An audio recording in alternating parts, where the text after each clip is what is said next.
Good morning friends, this is Pramila Batra going to talk on mindfulness and meditation with you. I am a professor of psychology from MDU. All the things I am going to discuss with you are from my own book on progressive muscle relaxation. I want to begin with a Chinese proverb, tension is who you think you should be and relaxation is who you are. That means when you are over-occupied with what you want to become, then you get tense, but when you know that what you really are, that is the reality, then you are relaxed. In fact, the present era of science and technology has blessed us with better management of life and health. Many fatal diseases have now become extinct. They have become easier to handle, but on the flip side, this technology has led us to deal with many illnesses as well. The biological examples include bronchial allergies, asthmatic problems due to inhalation of pesticides, insecticides. Then there are multiple physical disorders which are caused by positive air ions that are released with the electronic equipment at home and even in the hospital.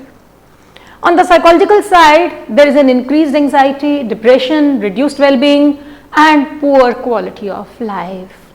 In fact, people in the modern society suffer from chronic stress, which is a byproduct of technology and prosperity.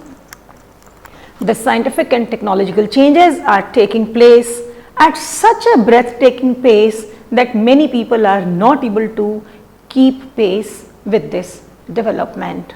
To quote one, many people of my age are yet not able to deal with these computers and these screens, and then they ask their children to make their PPTs, which takes a toll onto their mental health. This personal communication of mine of 3 P's, I consider it to be very important.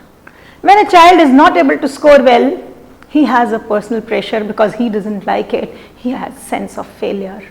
The parents, without understanding, create a pressure on him, and the peer group, they also try to look down upon him. This becomes a stress eater for them. Either it is a school or it is any organization at the work, we suffer from this pressure of 3 P's. So besides lowering the burnout thresholds and adversely affecting the subjective well-being and quality of life, this pressure is generating emotional and psychological insecurities, creating thereby relatively unhappy and pessimistic individuals and even the communities. This figure is showing that how stressed this girl is. One side is, oh my God, another side is she is trying to put off her work till tomorrow, then she says she will think later, and she is sure that she is highly stressed. Stress has now captured each millimeter on the planet Earth. In US, 43% of the studies, 43% of the adults experience adverse health effects from stress. 75 to 90% visit a physician's office with stress related conditions and complaints. 60 to 80% of the outpatients, they visit OPD because of their stress in their life. This stress is directly related to 6 leading causes of death, that is heart disease, cancer, lung ailments, accidents, cirrhosis of liver and suicide.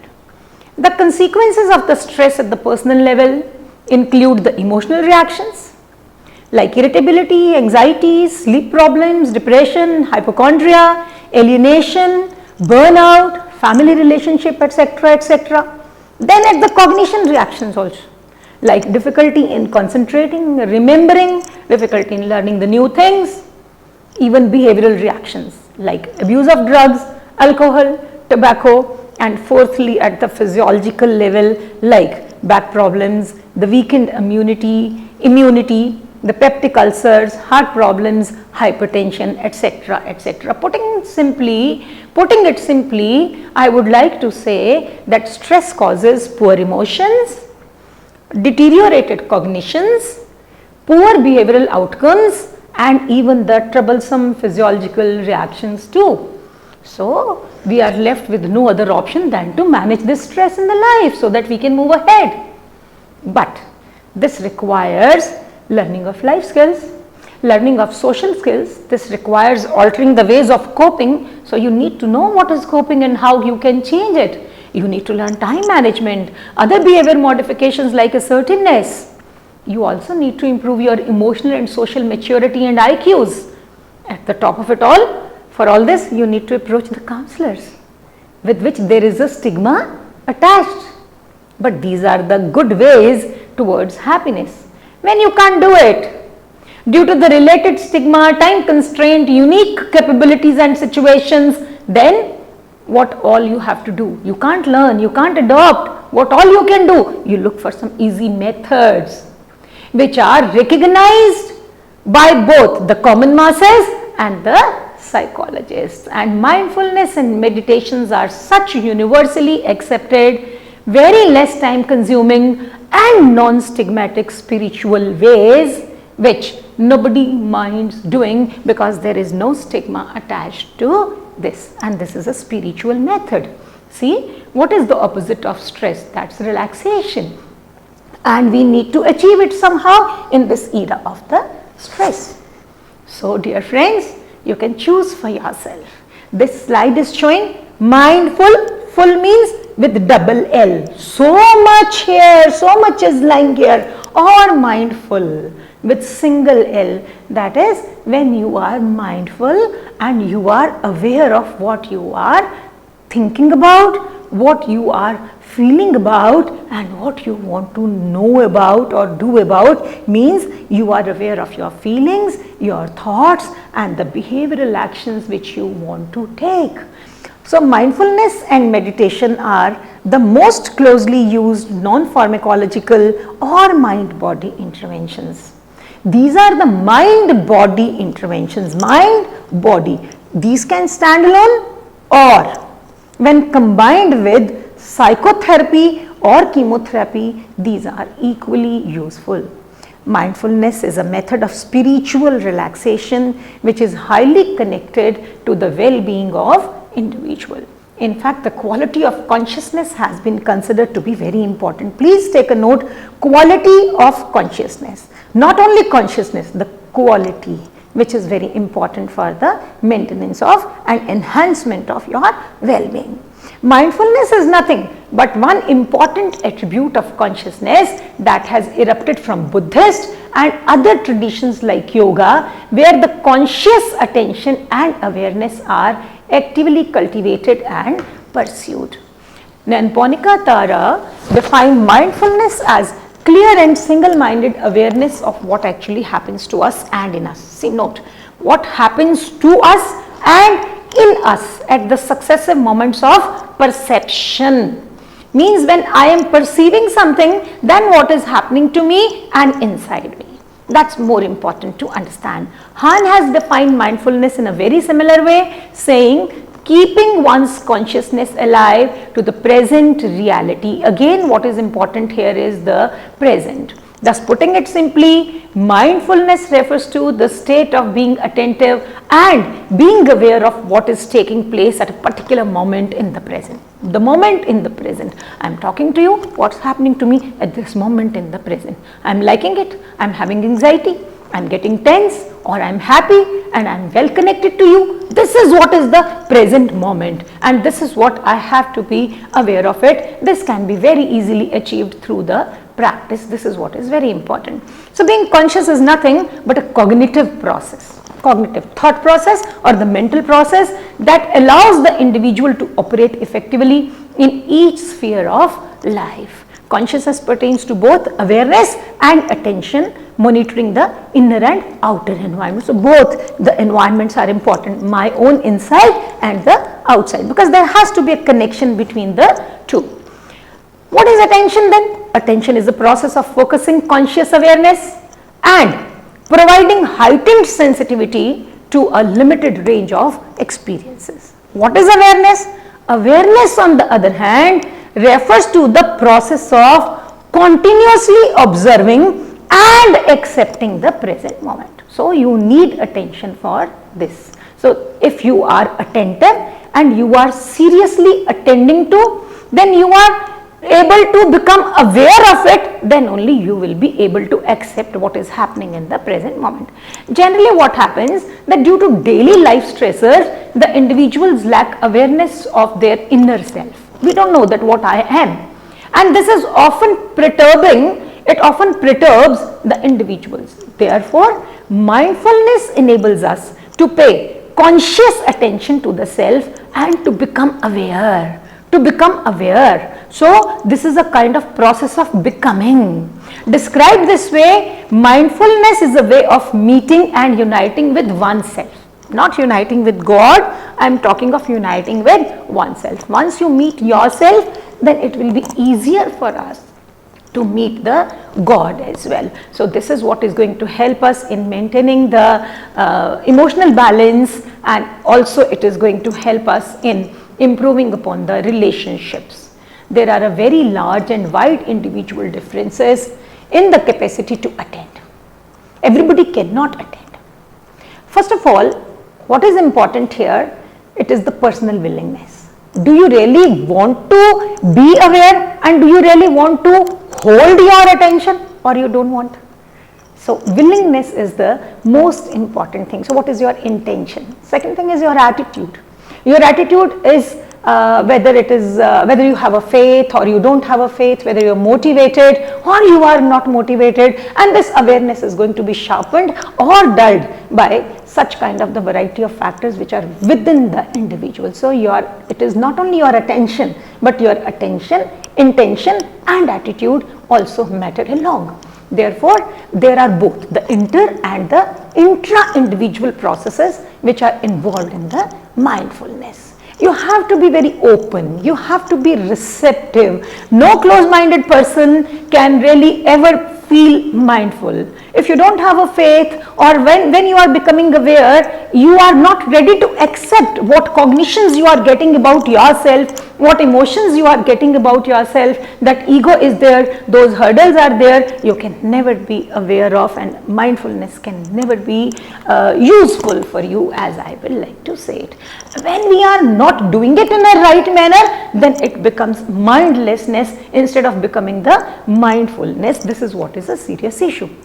Another important issue is that emotional intelligence is also very closely related to mindful, because we are talking about the perceptual clarity, and emotional intelligence is directly related with the perceptual clarity. So therefore these two are closely related. Even the personality dimensions, there are studies which indicate, are closely related to mindfulness experiences. So this awareness is different from the awareness in two aspects of self. One, reflexive consciousness, means when there is a focus of cognitive operations, and second thing is the public self consciousness. You are not bothered about log kya kahenge. So you are now focusing on yourself, not the public self of yours. This is how it becomes a process of becoming. Mindfulness is rather trying to disengage from automatic functioning, thoughts, habits and unhealthy behavior, and focusing on the quality of consciousness itself. That's how you are considering everything, your energy levels, your relationships, your body, your brain, and everything you are taking into consideration. There are wonderful empirical evidences which indicate that mindfulness enhances the well-being of individuals. For example, Label and Dubé found that the individuals who focus their attention on the sensory experiences of eating chocolate, means they try to note that what is happening, how they are liking what is happening when they are eating. When they started realizing it and they took a note of it, they reported more pleasures in eating those chocolates than those who were not using it. Mindfulness, or the attentional sensitivity to psychological and somatic or environmental cues, are crucial for healthy regulatory processes of the body also. So it is not only the mind getting refreshed, it is the body also which is getting refreshed. This is important to note for you. So there is a motivation and there is a flow of activities You have a sense of vitality, you have a wonderful sense of enjoyment if you do it. Not only this, you can enjoy the self-regulated behavior as well as self-regulated positive emotional states. Even the cancer patients were able to enjoy that in spite of such serious illness. With that background, I come to the meditation. Meditation is an idea drawn from Eastern religions and philosophies. In fact, mindfulness too, as I said earlier. This word meditation is used to describe practices that regulate the body and mind, thereby affecting mental events by engaging a specific attention set. These practices are subsets of those used to induce relaxation and trance induction techniques. Meditation in fact refers to self-regulation practices like meditation, which focus on training of the attention and awareness in order to bring the mental processes under greater voluntary control. Voluntary control, please take a note of it, that you can develop a control on your attention, and if you want, you can stop its wandering here and there. And this is going to foster a general mental well-being and the development of specific capacities like remaining calm, then clarity of various issues and the concentration, etc. Yogic meditations are of variety of types. We are not really going to take much into consideration. I am more interested into how it impacts. Like Sahaj Yoga is there, Raj Yoga meditation is there, Vipassana is there, Transcendental meditation is really picking up these days. It's a very popular method. And those who are able to meditate regularly, they often report that they remain relaxed even when they are not meditating. This is what is the advantage. So if you do it regularly, even when you are not in the meditative state, you are, because you learn to remain calm. So you are calm because you have learned it, it is a practice. Your mind gets trained like this. At a higher level, when the individuals do it, they actually attempt to interiorize a given form like source of energy, light, sound, like yogis used to listen to or observe prakash, nada. So that's how these objects almost become like their own selves. This is what we call as atmasat, atmasat, assimilation of this word into the self. In other words, meditation means when individual seeks attainment to a formless, that is nirakar, out of which imagery or an attitude of equanimity emerges or develops. The former is absorptive and introjective, while later is expressive. The meditator seeks to relinquish expectations. It relinquishes the expectations. Nishkam, Nirakar, Fana, Sufi, and this is how one learns to unite with the God. The next I want to take up what is the position of mindfulness meditation in Indian psychology. In fact, these two ideas have been borrowed by West from Indian and Eastern philosophy itself. Mindfulness and meditation carry relevance from the viewpoint of yoga in Indian psychology, which is a vital concern in Hindu philosophy or Hindutva as a way of life. Usually we use yoga and meditation together. While actually meditation is one of the 8 limbs of yoga, these limbs are usually recommended and practiced sequentially, in a sequence. Yama is the first one, which refers to restraining yourself from violence, injury, falsehood, stealing, lustful sensuality and greed, etc. Niyama means to foster discipline in your life. Asana means doing some physical exercises to foster relaxation at both the somatic and the mental level, rather cognitive level as well. Pranayama means when you learn to control your breath so as to bring a quieting of the mind as well as the body. Pratyahara means restraining or withdrawing from the sensory pleasures.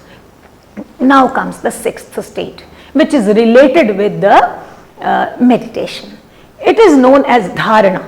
Dharana or concentration, that is binding of consciousness to one place, object or idea, only one. You are listening to me You are only trying to listen to me. You are trying to look only at me, or the vice versa. This is what is dharana. The basic idea of mindfulness and meditation has been derived from this capability or capacity to focus on one point so that you can become aware of that. Meditation is now the seventh limb known as dhyana. This is the broken flow of thought towards the object of, not broken, this is the unbroken flow of thought towards the object of concentration. Whatever you have decided to, whatever you have chosen for yourself, this is the well mastered stage of concentration and is therefore much less effortless than dharana. So dharana comes first, then comes the meditation. With practice, you learn to have a concentration in which you don't need any effort. It becomes easy for you. In dharana and dhyana, there is an object or subject that remains to be the focus of mental self-awareness, and this object is going to always remain there. Last stage is known as samadhi, which is related to meditation and mindfulness. In this, all interrelationships vanish. There are no distractors. There is not even self-awareness. Self-awareness also disappears. The individual in samadhi or meditator becomes one with the object of meditation. One with the object of meditation. Henceforth, the true nature of the object shines and the essence of object is now directed to the meditator.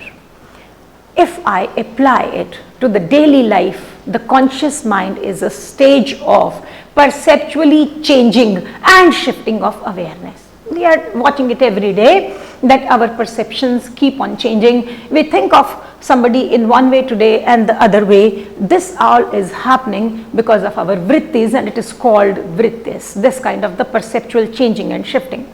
Now these vrittis are always fluctuating. These vrittis are always loaded, effectively colored and volitionally anchored. So please note it once again that in these vrittis there is a thought, there is an emotion, but we have a control on that according to Eastern philosophy. That's precisely what we are trying to teach even in the behavior modification methods or in the CBT. These vrittis are the ways which arise and influence behavior of an individual. There are methods of controlling and channeling them, and these are believed to be important. Why? Because if one learns to control the vrittis, it is believed that one can control the destiny and the human condition as well.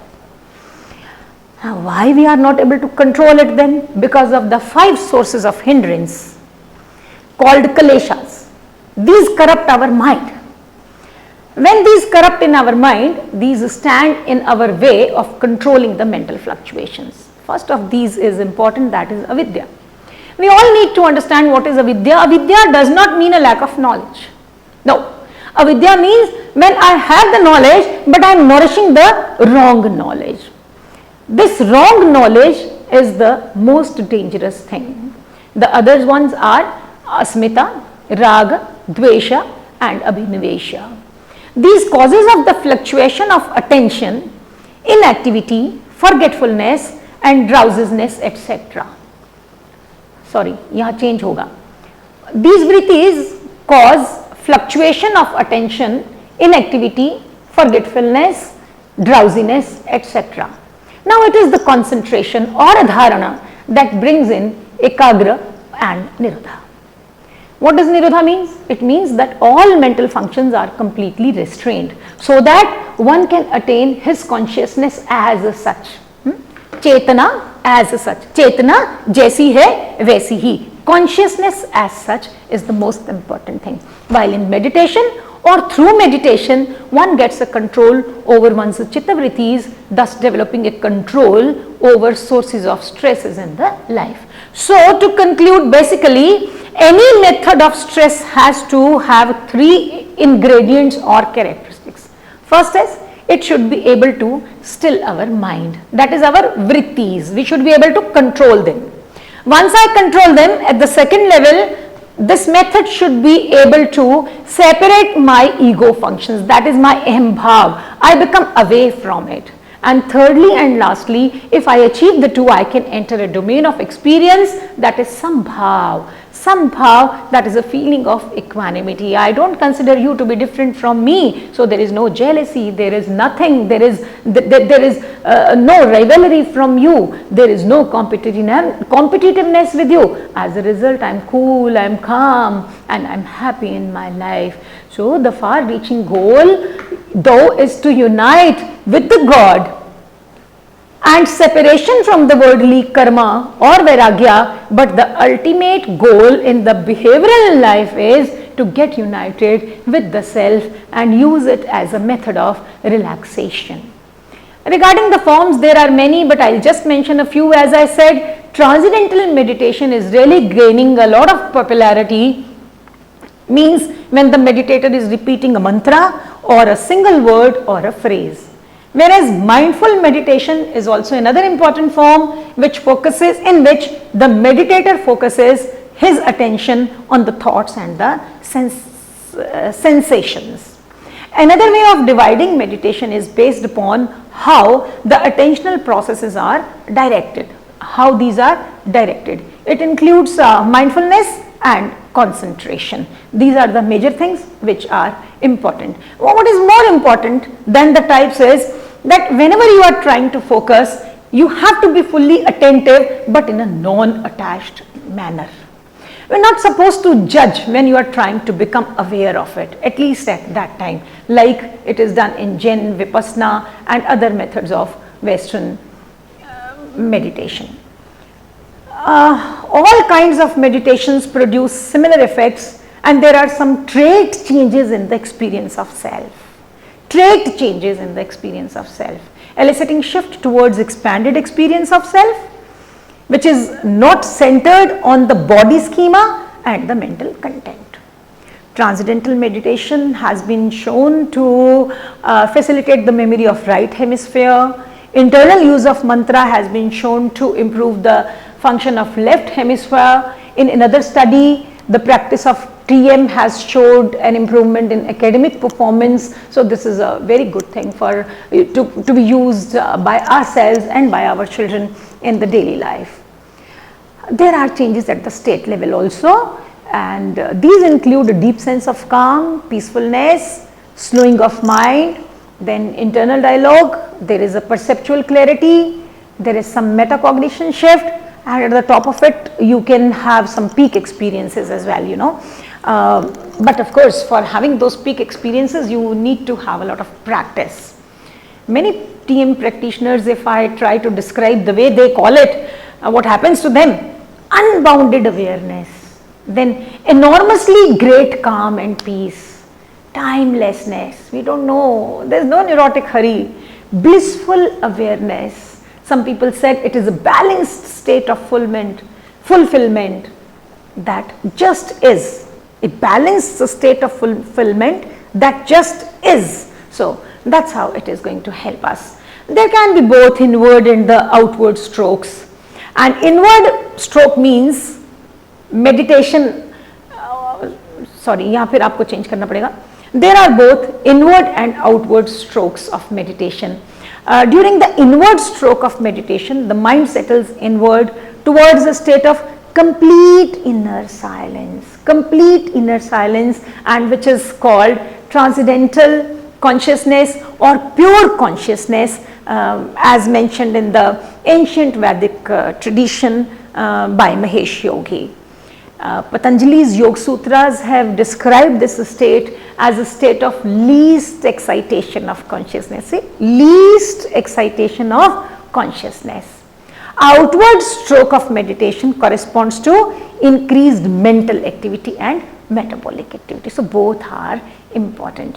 When it comes to physiological measurements which accompany the TM, these are really consistent with other forms of relaxation. So this again shows that these are very good, and these have all been found to lower the stress. The studies have indicated that the decreased consumption of oxygen reduces the muscle tension and stress both. Then anxiety causing lactate and cortisol.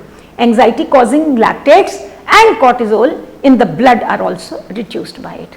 Even galvanic skin response also rises, and EEG, if you have a look at, there is more alpha activity which is observed, and that has been found to be more coherent both within and between the cerebral hemispheres. At the same time, in some of the studies with TM, burst in theta waves have also been observed. Simultaneously, there are studies indicating that there is no effect on state or trait levels. So, to summarize, we really don't know about the neurophysiological changes in a certain manner, although many people have made the tall claims about it. Yet one thing is important, that even if there is no any psychoneurological change going on, at psychological level we are getting benefited. There is no doubt about it, because there is a plethora of the studies which I have given you also in the attached text with it.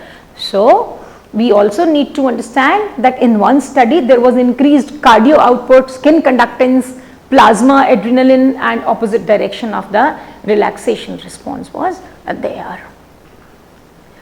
Lastly, I would like to talk on what is the difference between the meditation and the mindfulness.